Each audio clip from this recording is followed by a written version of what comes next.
privilegiada de entrevistar a una mujer especial, una mujer batalladora que para mí es un ejemplo para las mujeres venezolanas. Socorro Hernández. ¿Qué tal? Gracias, Socorro, de verdad, para mí un privilegio poder conversar contigo hoy. Muchas gracias más bien por la invitación. Gracias incluso por ser tú justamente la entrevistadora, ¿no? Porque igualmente te devuelvo no por complacencia ni nada de eso, sino porque efectivamente en ti también tengo una persona a quien admirar. Socorro, cuéntanos cómo has visto el proceso de hoy. Particular, me interesa tu perspectiva, porque tú, además de ser rectora del CNE, te tocó un momento en el que el Consejo Nacional Electoral construyó un nuevo sistema de votación más inclusivo, más cercano a la gente, más seguro, donde se blindó el voto. Y ahora te toca ver los toros desde otra perspectiva. Sí, cuéntanos cómo has visto el proceso. Fíjate, yo en la mañana, te voy a decir más o menos el recorrido, ¿no? En la mañana de hoy, muy temprano, prácticamente a las 4 de la mañana, mis vecinos me despertaron, ¿verdad? Porque estaban ya en los preparativos de irse a los centros de votación. Es decir, que el proceso arrancó muy temprano porque a esa hora ya estaban en movimiento. Y efectivamente en el centro de votación ya estaban los de la oposición y estábamos también nosotros. Estaba toda la gente de cada uno de los sectores, estaba allí dispuesta ya a dar la batalla, por decirlo de alguna manera, pero en buenos términos, pues a dar la batalla. Claro, y eso es quizás una de las grandes ganancias del día de hoy. Yo creo que en eso ganó Venezuela. Yo creo que ganó Venezuela porque la gente realmente se motivó, se preparó, se fueron tempranos a su centro. El centro de votación empezó a votar a las 7, más o menos a las 7 de la mañana. Bueno, siempre, ¿sabes? Hay todo el revisar el material, o sea, hay una serie de pasos que tienen que hacer los miembros de mesa, que tienen que hacer junto con los testigos, que tienen que estar todos los actores allí presentes para que pueda hacerse la actividad como tal. Y luego, quizás como a las 6 de la mañana, pegaron todas las listas de los electores en la puerta, en la reja, todo el mundo empezó a verse en qué mesa le tocaba. Todo eso estuvo ocurriendo y bueno, a las 7 de la mañana prácticamente empezó a votar ese centro de votación y fluyó muy bien. De verdad que fluyó muy bien y el Plan República, la policía, que también estaba allí como parte de la seguridad de ese centro, también estuvieron apoyando incluso a la gente. Yo, después de votar tiempo como 2 horas después, cuando ya mi mamá se había parado, no sé, la llevé a votar y también allí había hasta una silla de rueda con la cual la llevaron hasta la mesa donde le correspondía votar. En fin, o sea, había toda una atención al ciudadano que de verdad estuvo muy bien lo que fue esa actividad. Ese era el sistema de votación que soñabas cuando fuiste rectora del CNE. Fíjate, el sistema de votación nuestro se ha ido consolidando en el tiempo. Ese es un sistema que es una construcción de todos los actores que hemos venido participando en todos estos años y que se ha ido fortaleciendo. Todos los venezolanos y venezolanas debiéramos estar orgullosísimos de ese sistema. Cuando yo oigo que hay algunas personas que dicen que quisieran volver al sistema manual y que si llegaran al poder volverían al sistema manual, bueno, yo no tengo otra cosa sino que pensar que quieren volver al sistema manual porque es el que le permite hacer trampa, porque es realmente el que le permite hacer fraude. Claro, pero es que además, quizás para las nuevas generaciones parecerán cuentos de camino, ¿no? Sí. Pero quienes vivimos el contraste de la transición de la Cuarta a la Quinta República, pues nos tocó ver, yo tendría que decir que, bueno, por respeto a mis mayores, no voy a dar mayores datos, pero de pequeña me tocó ser testigo de, por ejemplo, el reparto de los votos de los partidos de izquierda entre AD y COPEI, que eran los partidos mayoritarios en ese momento, y la discusión entre dos miembros de mesa, porque si a mí me toca más porque yo gané en esta mesa. Y tú decías, bueno, ¿y qué es esto? Y yo tendría 12, 13 años. Es decir, eso sucedía. Y cosas mucho peores, el voto de fallecidos, las trampas con las actas, eso pasaba en nuestro país. Hoy eso es historia, eso es pasado. Eso es pasado. Es que todo estaba hecho para preservarse en el poder, en ese sistema manual.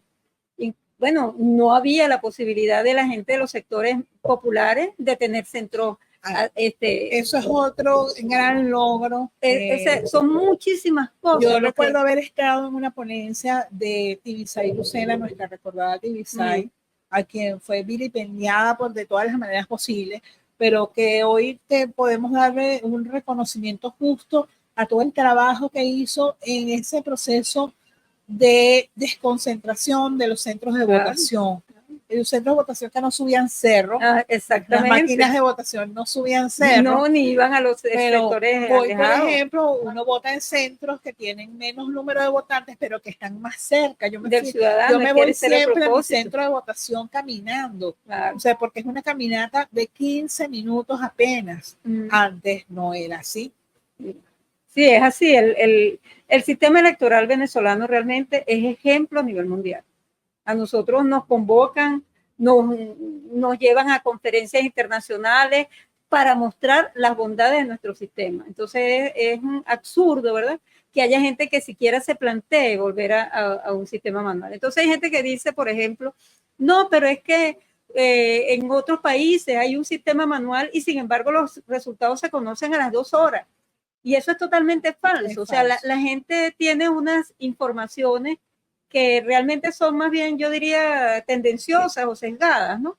Porque la gente no sabe o ignora quizás, vamos a ponerlo en términos de que es que no sabe, que ignora la situación, que el tema de la confrontación política que nosotros tenemos en este país, que tiene que ver con dos modelos enfrentados, con una visión distinta de lo que es la manera de abordar la vida, en la manera de vivir, que hace, ¿verdad?, que esa confrontación sea muy agria. Nosotros estamos en la batalla de un mundo multipolar versus un mundo hegemónico.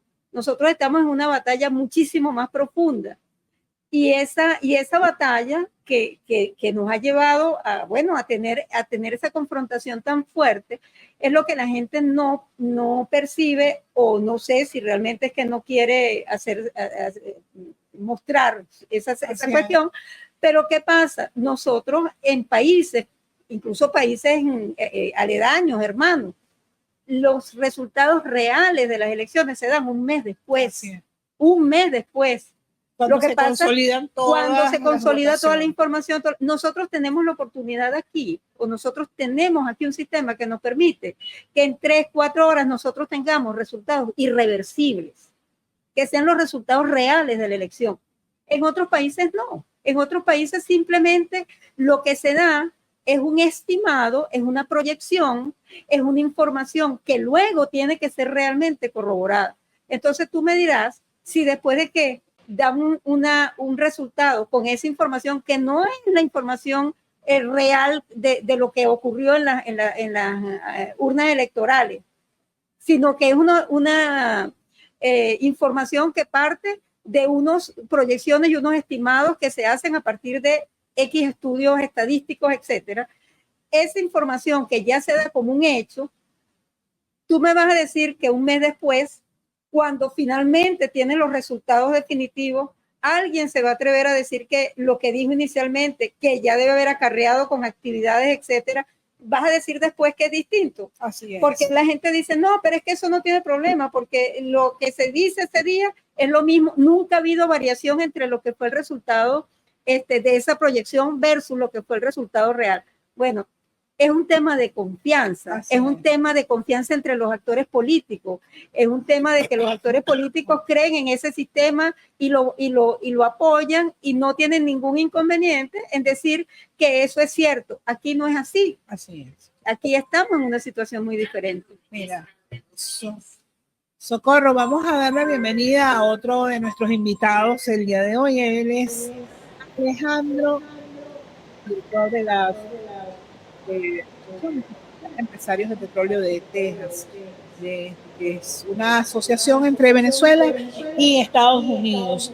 Y eso es un tema importante porque uno de los grandes preocupaciones, la preocupación yo creo que de todos los que son trabajadores, trabajadoras hoy, es nuestra economía. Es la economía del país, en general unas condiciones.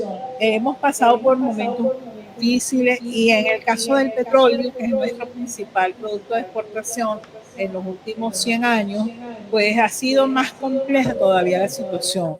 Sin embargo, quisiera, Alejandro, además de darte la bienvenida y agradecerte que nos acompañes hoy, que tú nos digas tus perspectivas. Yo creo que ha cambiado mucho el panorama si evaluamos los mediados del año pasado a este año en el mundo petrolero. Sí, bueno, muchísimas gracias por esta oportunidad. Los felicito a los amigos de La Iguana y a todos los compañeros aquí por el trabajo tan importante, magistral y objetivo que están haciendo. Yo lo veo evidentemente desde el punto de vista económico, desde el punto de vista energético y desde una realidad que yo siempre he dicho, no es que Venezuela necesita venderle a Texas, es que Texas necesita comprar a Venezuela, que es muy distinto. El desequilibrio económico, energético que tiene el estado de Texas y los Estados Unidos es tan grave que hay un déficit de casi 4.250.000 barriles. Y fíjate, me voy a permitir interrumpirte, Alejandro, porque es que en muchos espacios de debate, pues yo he tratado humildemente de estudiar el tema del petróleo en los últimos años y en varios chats he visto comentarios de que es falso que haya una necesidad de petróleo venezolano en los Estados Unidos, que Estados Unidos ahorita es el primero o el segundo productor en el mundo y que pues lo que puede aportar Venezuela es realmente poco y no es significativo para el mercado petrolero estadounidense. Bueno, eso es totalmente falso y te voy a decir con números. El consumo de los Estados Unidos de petróleo es de 22 millones de barriles diarios. De esos 22 millones de barriles diarios, Texas producía 16 y el resto del país llegaba a los 19 millones de barriles. Había un déficit de 3 millones. Venezuela proveía 1.500.000 a través de Citgo y el resto, pues en el mercado spot internacional, cuando había sana paz. Pero ahora no hay sana paz. Bueno, exactamente, estoy hablando año 2015, ¿no? Después del 2015, que llega Trump lamentablemente a los Estados Unidos, en Texas nos empezamos a dar cuenta que el fracking tiene un proceso de declive. Tú exprimes una esponja, le echas agua, saca el resto de la esponja e inmediatamente la esponja se vuelve a secar nuevamente y vuelve a caer. Entonces la productividad del fracking era sumamente costosa y sumamente inviable desde el punto de vista operativo. Los pequeños operadores nos suplíamos y nos ayudábamos con Citgo. Citgo era nuestra principal fuente de... Alejandro, además en ese momento, si yo no recuerdo mal, el momento de auge del fracking coincidió con una baja en los precios del petróleo, entonces convirtió más inviable la producción de barriles de petróleo con fracking, ¿no? El costo productivo en Texas es $42 y el costo productivo en Venezuela es $8. Hay una diferencia de casi $32 de diferencia. Entonces, claro, había que, de alguna manera, las petroleras... Para que nuestros invitados y nuestros oyentes quienes nos están viendo a esta hora, tengan proporción. El barril de la faja del Orinoco, que es un barril costoso en producción, cuesta $18. No. El barril de la faja, evidentemente, como es un proceso de mejoramiento, tiene un costo adicional. Pero el petróleo semiliviano y liviano venezolano, o el de la costa, el del lago, o el de Maturín, el del sur de Anzoátegui y el de la costa atlántica del Orinoco, tiene un costo muy bajo porque tiene un fracking natural por el nivel elevado del agua. Entonces era mucho más sencillo y fue así toda la vida. Desde el año 1914, Estados Unidos encontró en Venezuela la facilidad de sacar petróleo a muy bajo costo. Eso ha sido toda la vida. Además, Venezuela cobró en un momento hasta $1 por barril. El barril llegó a 150 y los convenios petroleros, como fue cuando Chávez tomó la decisión, me parece histórica, de expropiar la faja y hacer de Venezuela un gran productor de crudo Merey, famoso Merey 16, que es un producto que consume los Estados Unidos. Entonces, es lo contrario. Las refinerías norteamericanas de Citgo, que son 19.000 estaciones de servicio y 3 refinerías y un puerto de entrada de 3 millones de barriles, necesita el petróleo venezolano para obtener algo muy importante a 90 días del invierno, que se llama el combustible de calefacción, porque Citgo era una empresa que producía combustible de calefacción. Nosotros los tejanos nos dimos cuenta de eso hace ya un par de años atrás y convencimos a esta asociación después del COVID, dice, señores, nuestra única fuente de garantizar la estabilidad energética de los Estados Unidos y no tocar la reserva estratégica, que por ley no lo podemos tocar, es que negociemos con Venezuela y levantemos las sanciones que han sido un tiro, un autogol para el mismo mercado norteamericano. Claro, el presidente Trump, que gracias a Dios se fue y espero que no vuelva, no sabía de petróleo, era un muchacho que fue, y digo muchacho de manera no despectiva, que fue aconsejado por un gobierno interino que nunca existió y por un señor que se llamaba Leopoldo López de Horacio Medina. Tomaron el control de Citgo y entonces se vaciaron las arcas de Citgo y cuando fueron a buscar el petróleo creía que lo tenían en Guyana, pero se encontraron en Guyana con el conflicto limítrofe. Y entonces ese equilibrio energético que necesita esa refinería para poder satisfacer el mercado interno norteamericano está con una pata coja. Y lo único que les queda en este momento, y lo único que nos queda a nosotros en este momento, es que firmemos un convenio estratégico con PDVSA, que ya lo firmamos, que la OFAC nos apruebe, que ya nos aprobó, y entonces empezar a incrementar la producción petrolera venezolana a los niveles que son perfectamente alcanzables de los 2.500.000 barriles en un año.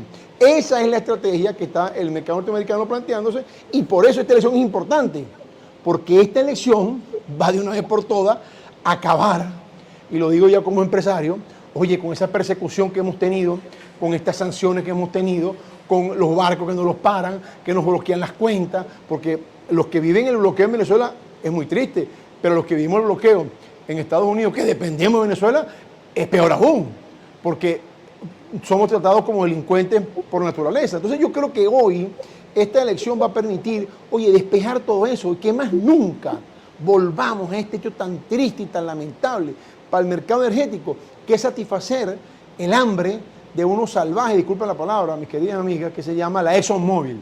La ExxonMobil fue la que montó toda esta estrategia en contra de los pequeños productores como nosotros. Fuimos afectados por esa política voraz y fuimos afectados por esas sanciones tan terribles a Venezuela y sobre todo yo les llamo la autosanción, porque fue sancionado Texas indirectamente por satisfacer los derechos de unos señores que estaban buscando de alguna manera apropiarse de la industria petrolera venezolana. Quiero aprovechar para recordarle a quienes nos están viendo que ya a esta hora se están cerrando las mesas de votación.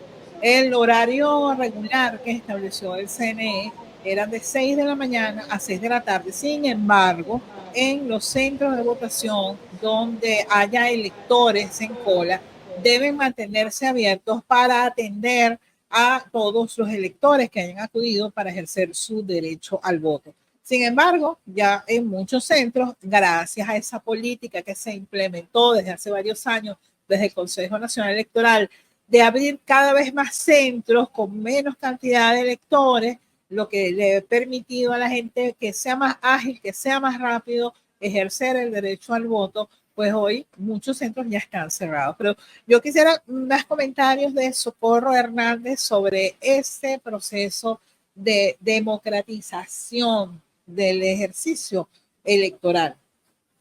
Sí, bueno, primero todo el tema de registro. ¿Cómo se incrementó el registro? Una cosa Así importantísima. Es muy importante. Nosotros llegamos a alcanzar valores que estaban en el orden del 3%. Después, bueno, han pasado otras cosas, tiene que ver también con todo el tema migratorio, con todas esas cosas. Pero nosotros llegamos a tener en un momento solamente el 3% de su registro electoral.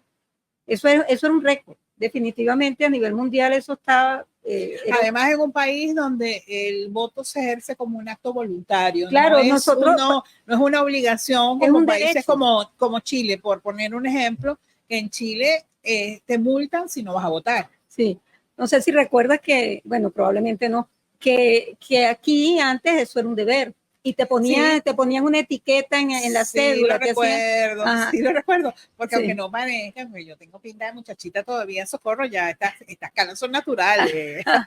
Entonces, sí, aquí desde la nueva constitución, pues el votar es un derecho que además ejercemos, pero con un placer enorme todos los venezolanos y venezolanas, porque a nosotros nos gusta. Se ha convertido en una fiesta cívica. Es una fiesta Yo vi cívica, mucha gente sí. hoy, muchas abuelas con sus nietos, con sus nietas, Muchísimo. Familias completas que fueron incluso a es una fiesta familiar, incluso la gente que no solamente se llevó sus banquitos, se llevó una cavita con comida, con refresco, con agua, compartió en la cola con vecinos. Bueno, me pasó, convertí con muchos de mis vecinos, los que casi no veo a veces por razones de trabajo, pues me los encontré y digamos que me puse al día con los cuentos de mi urbanización.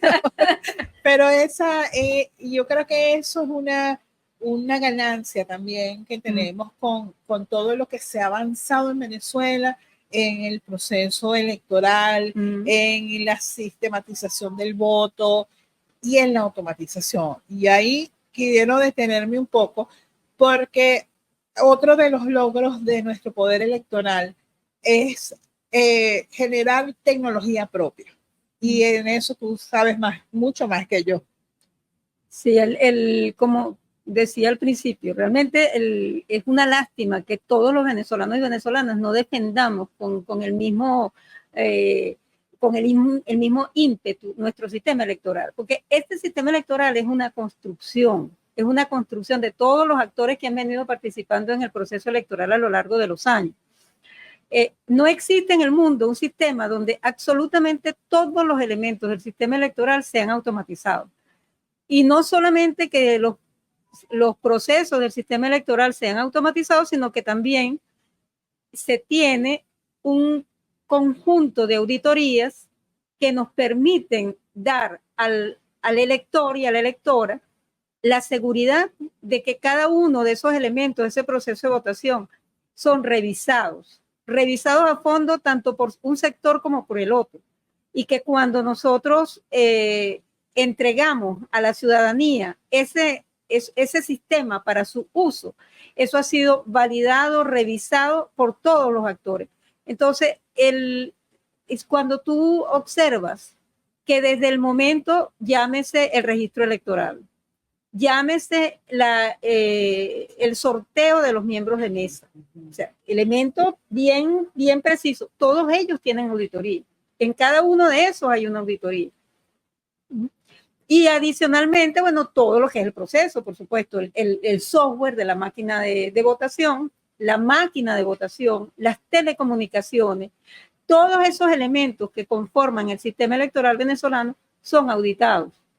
Son auditados y además se puede ver en los sistemas. Niveles, porque hay que decir que una auditoría tomas una muestra representativa para hacer proyecciones de cómo está funcionando un sistema o un proceso, pero aquí se revisa todo, absolutamente todo, no solamente se revisa todo, sino que adicionalmente los actores firman unas actas, ¿verdad? Donde dan su aceptación de aquello, su aval. Y además eso es publicado en la página del Consejo Nacional Electoral. Cualquiera puede ver quiénes estuvieron presentes en esa auditoría.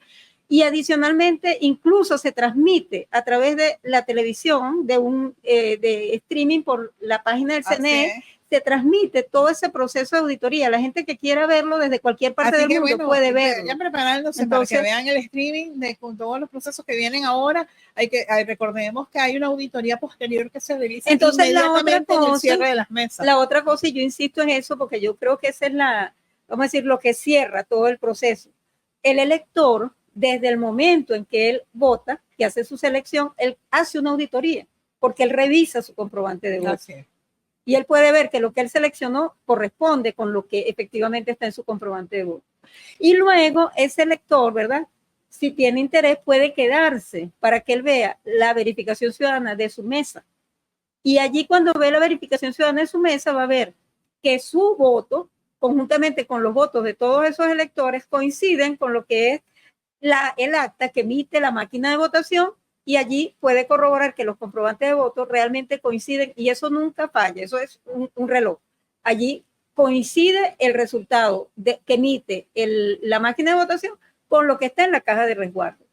Y si aún quedara duda, porque puede decir, no, pero en la transmisión, quién sabe qué llegó del otro lado, al día siguiente se va a levantar por la mañana, se va a meter en la página del Consejo Nacional Electoral y va a ver que lo que dice la página del Consejo Nacional Electoral coincide exactamente con lo que él vio en la verificación ciudadana de su mesa de votación. Entonces, ahí tiene todo el proceso amarrado. Y adicionalmente, los partidos políticos reciben el conjunto de todas esas actas, ¿verdad?, con las cuales ellos, con un proceso simple, automatizado, pueden hacer la verificación de los resultados.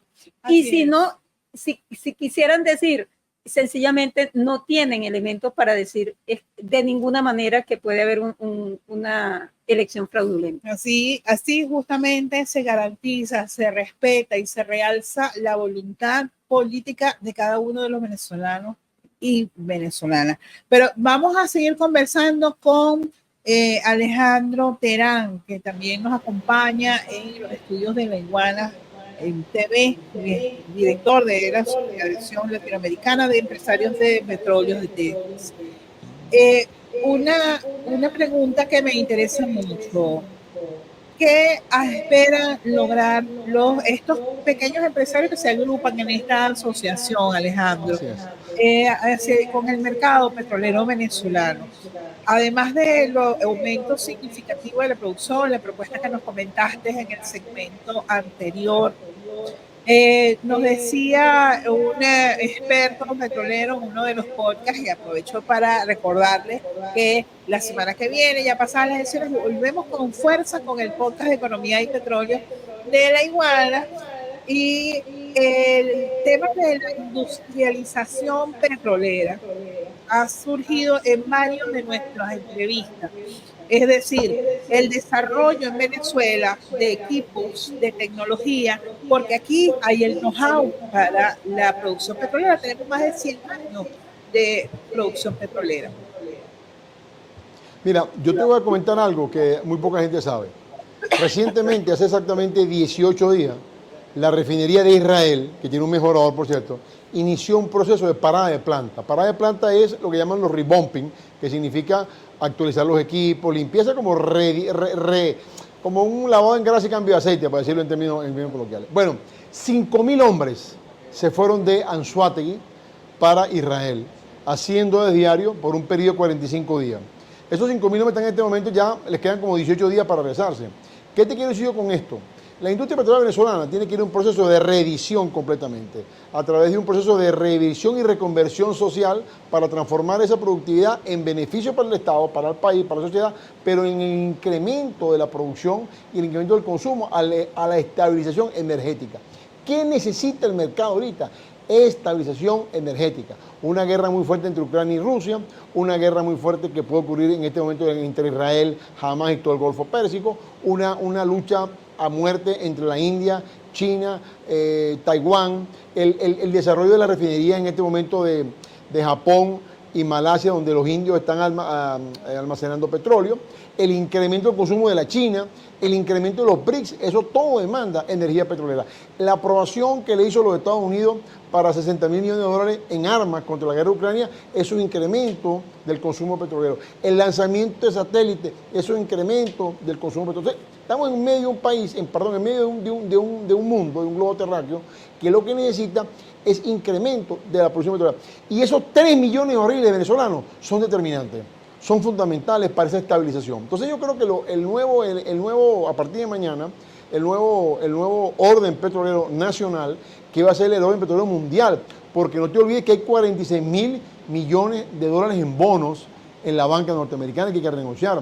No te olvides que tenemos la primera reserva de gas en lo que es la zona en todo el problema que tiene el gas en este momento en el norte de Europa. No te olvides que estás a 90 días de un invierno a 10 bajo cero. O sea, yo te estoy hablando de lo que va a ocurrir en los próximos días, en lo cual la decisión de hoy electoral es muy importante por la continuidad del gobierno nacional, el reafianzar las políticas energéticas y entrar en algo que es fundamental, que es aprovechar la capacidad instalada de Venezuela para en la final de año estar en el 1.500.000 barriles. Retomar Circo como una empresa estratégica venezolana, pero más que como una empresa estratégica venezolana, perdón, es como una empresa estratégica norteamericana. Porque es más importante en este sentido para Norteamérica, evidentemente es propiedad de Venezuela. Entonces yo creo que tenemos que sentarnos todos los productores y decir, vamos a ponernos de acuerdo aquí, vamos a apartar un poco el tema de las pasiones personalizadas de algunos sectores que quieren es disponer de lo que no les corresponde y pensar en el colectivo, tanto en el colectivo norteamericano como en el colectivo venezolano, primeramente, como venezolanos que somos. Y entonces llegar a un mega acuerdo que permita a 5 años, esto es un proceso de 4 o 5 años, que nos permita pues consolidar y afianzar los 6 millones de barriles que fue el proyecto inicial que dejamos un poquito a la mitad del camino en el año 2013.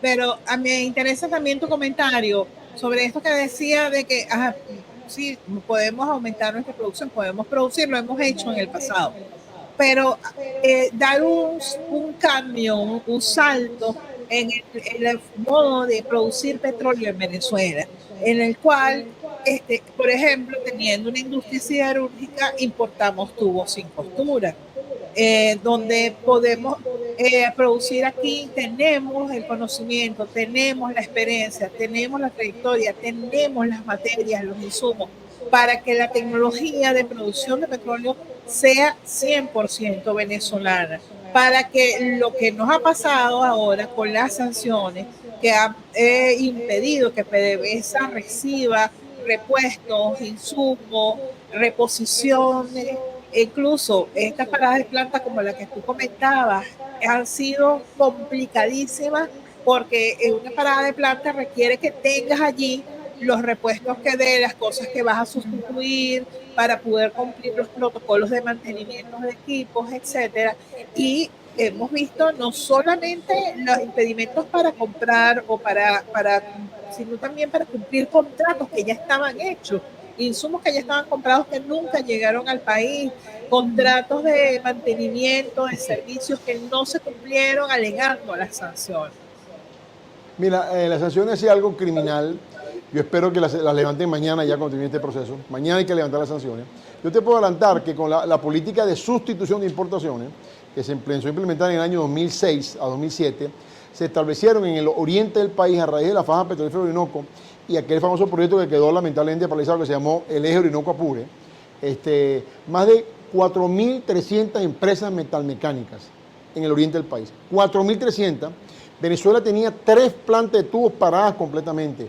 Producíamos el hierro y el acero incidor para enfrentar esto. Producíamos todas las pellas y las briquetas para los grandes hornos de fundición. O sea, tenemos toda la infraestructura oleodúctica instalada.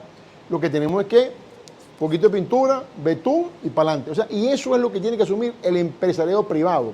El nuevo esquema de PDVSA obliga al privado, al nuevo empresario, a apostar con la industria nacional como tipo concesión. O sea, el aeropuerto de Maiquetía es del Estado, pero el que vende café es privado. Entonces, tenemos que permitir que el empresario que se ha lucrado de PDVSA también apueste con PDVSA a cargo de una producción y de un incremento importante. Tenemos una cantidad, no solamente de tecnología interna, tenemos muchachos venezolanos que han sido pioneros en algo que pareciera sencillo, pero es la industria soldadura. Alejandro, tenemos Inteveb que tiene cantidad de patentes de productos desarrollados.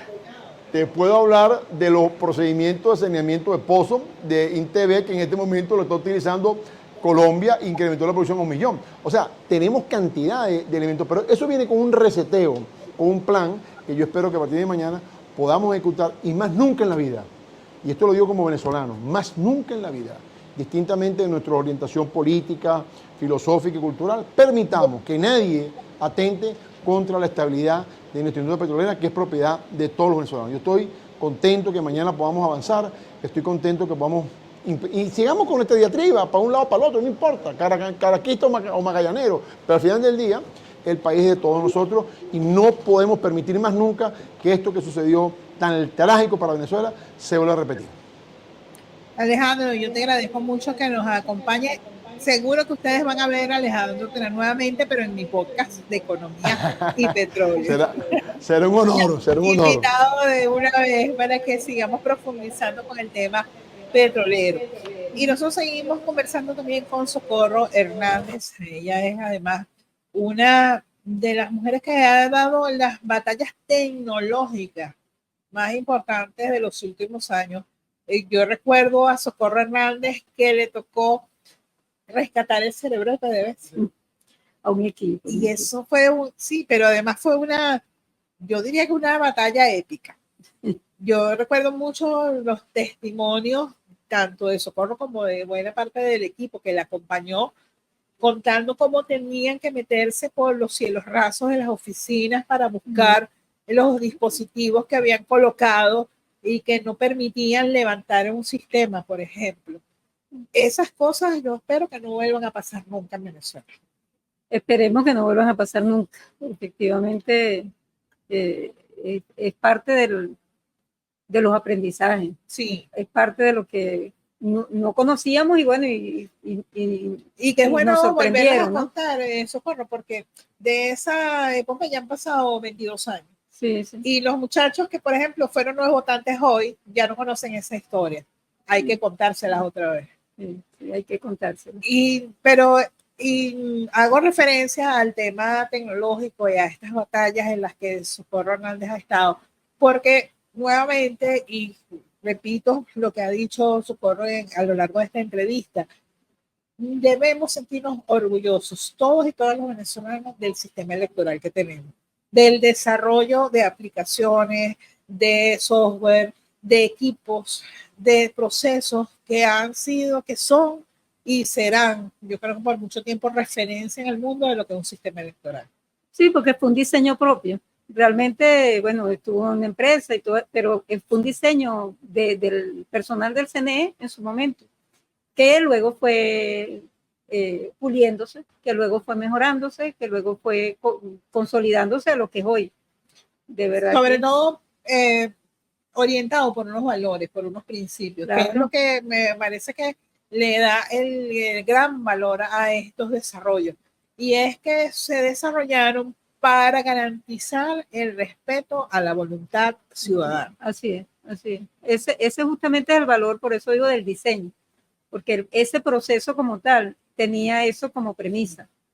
¿Cómo se hace un sistema en el cual se manejen principios como ese, la inclusión, la seguridad, la certeza de que vas a tener un elector, un voto, de que no hay posibilidad de duplicaciones, de, bueno, todos esos elementos que permiten que el ciudadano se sienta seguro respecto a lo que es su voto, que él pueda corroborarlo. O sea, fueron muchos elementos que se incluyeron en ese sistema y que significaron justamente eso que tú acabas de decir, los valores de respeto al ciudadano.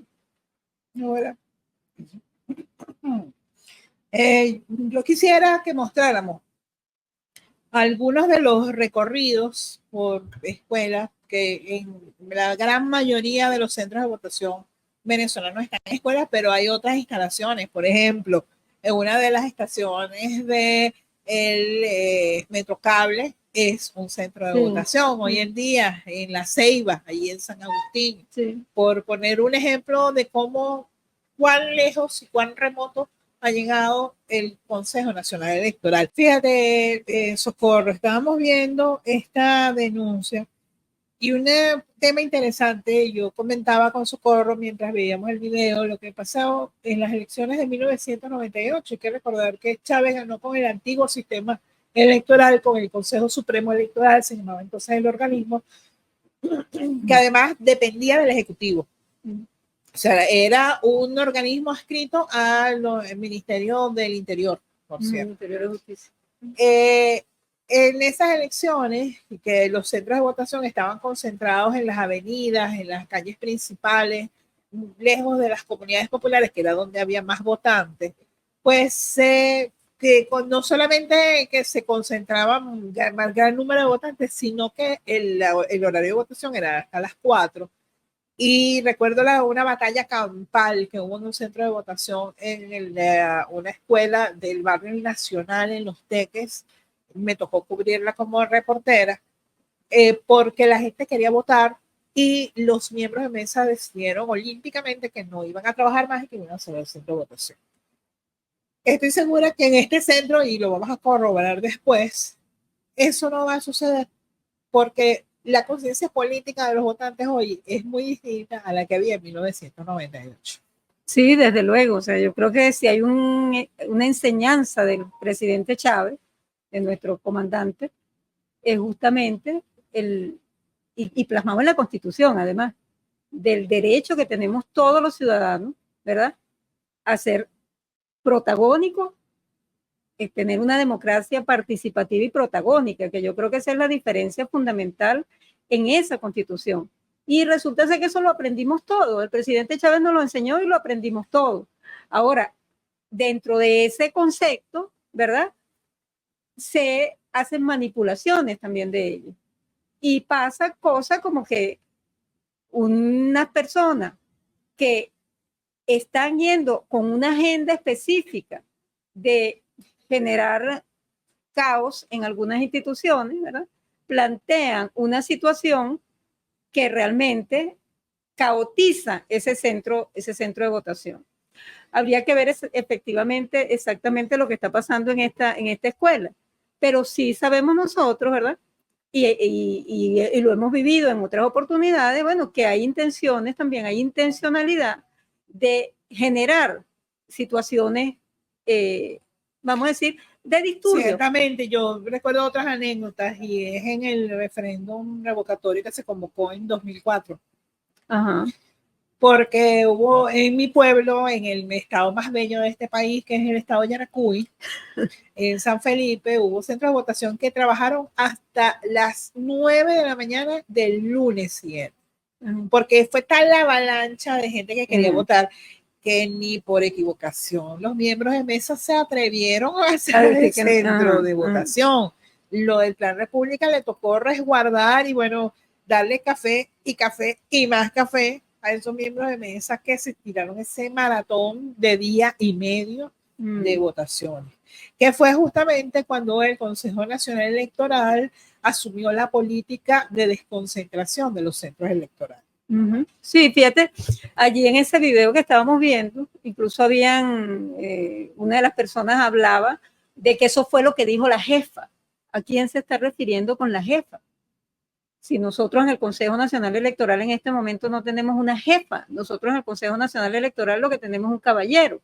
En todo caso, si va a referirse a alguien, debió ser el jefe del Consejo Nacional Electoral, que en definitiva es quien puede decir en un momento dado se cierran los centros o no se cierran los centros. Entiendo que había allí una discusión respecto a si el centro debía ser cerrado o no. Entonces, habría que ver si el Consejo Nacional Electoral dio una orden de extensión o no sobre el proceso electoral, porque es solamente realmente el que puede decir si los centros se cierran o no es el Consejo Nacional Electoral, porque es quien maneja y quien conduce ese proceso.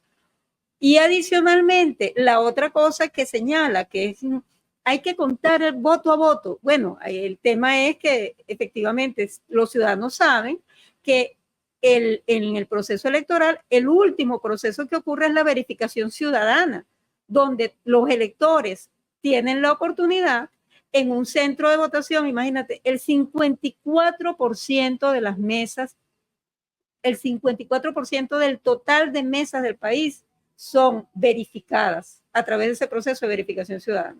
Si estamos hablando de un centro que tiene una sola mesa, esa mesa es verificada. Así es. Y si estamos hablando de un centro de votación que tiene múltiples mesas, entonces el 54% de ellas son verificadas. O sea, estamos hablando de que podemos tener 4 o 5 mesas en un centro de votación dependiendo de la cantidad de mesas que tenga ese centro de votación. Pero al menos una en cada centro de votación es verificada. Entonces, el poner una situación allí como conflictiva de que hay que contar, no, eso es natural. Yo en creo un proceso que nuestro electoral. llamado a esta hora es que no permitamos ese tipo de eventos. Hemos tenido una jornada cívica maravillosa Claro. que comenzó hace varios días, porque también hay que recordar que el proceso de instalación de mesas comenzó el viernes y también sin mayores incidencias, porque el hecho de que en algún centro apareció una máquina que no funcionó o no estuvo completo un material es parte de lo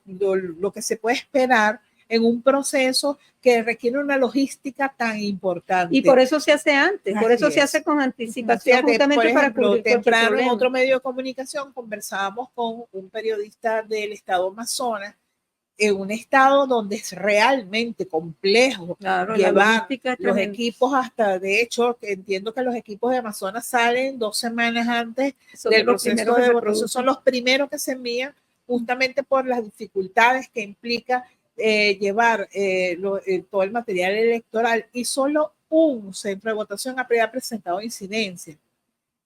Esto da cuenta de este sistema y yo no me cansaré de alabarlo y de sentirme orgullosa de que sea en Venezuela, de que sea personal venezolano, talento venezolano, tecnología venezolana, la que esté poniendo más en alto el nombre de nuestro país, como debe ser. Así es. Socorro, yo quisiera terminar con lo que sientes ahorita. Ya son las 8 de la noche, hemos tenido una jornada de verdad maravillosa, y después de haber contribuido como lo has hecho desde esas funciones que te tocó en el Consejo Nacional Electoral, y ver que este sistema funciona como está funcionando, ¿qué sientes en este momento? Bueno, digamos, parte del asunto es la satisfacción de estar en el punto en el que nosotros estamos, a pesar de todos los pesares. Tenemos, prácticamente 20 y tantos años de un país convulso, de un país que no han cesado de agredirlo, que no han cesado de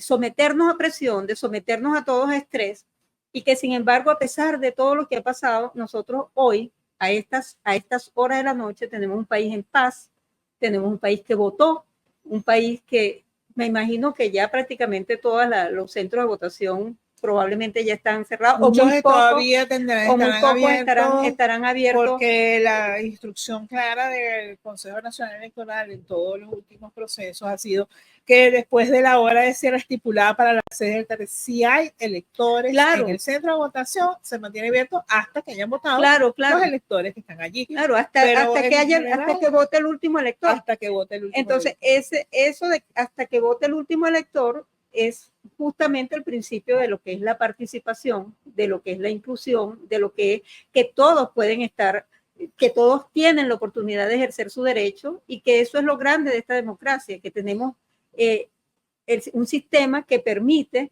que nosotros ahorita, ¿verdad? Una vez que se cierren todas las mesas, que se haga toda la transmisión de datos que se tiene que hacer, nosotros en esta misma noche o a más tardar en la madrugada, nosotros sepamos, ¿verdad? Sin lugar a dudas, quién es el presidente de nuestro país, quién es el presidente electo en nuestro país. Y yo me siento ahorita muy tranquila, porque de verdad que primero la jornada transcurrió muy bien, transcurrió en paz. Yo creo que la mayor satisfacción es saber que hemos contribuido en un sistema como el nuestro, que tiene las características que tiene, y que esperamos, ¿verdad?, que la racionalidad de todo nos diga que ese sistema se siga fortaleciendo, siga consolidándose para el beneficio de todas las venezolanas y venezolanos, que vamos a tener un proceso transparente, y que nunca más se vuelva un proceso que pudiera ser amañado, que pudiera ser sesgado, que pudiera ser manipulado, como fue hace unos cuantos años atrás los procesos manuales, que sabemos cuál fue su historia. Así es, y el primer triunfo, que hayamos llegado a este día, al 28 de julio, en paz. El segundo triunfo, que hayamos logrado ir todos los venezolanos y venezolanas, amigos y enemigos, opositores y chavistas, todos hemos ido a compartir con todas nuestras diferencias, hemos estado en la misma cola para votar y hemos ejercido nuestro derecho en paz. Es un gran triunfo para el pueblo venezolano y nosotros vamos a estar muy pendientes porque en breve se esperan ya declaraciones de los distintos comandos de campaña. Ya estamos en la hora de cierre de mesas, de la verificación ciudadana en las mesas de votación, de la comienzo de transmisión de los datos para la totalización de los votos y comienza una espera que esperamos no sea muy larga, pero que en todo caso la victoria, la primera victoria es la del pueblo venezolano. Laiguana.tv, la verdad hecha tendencia.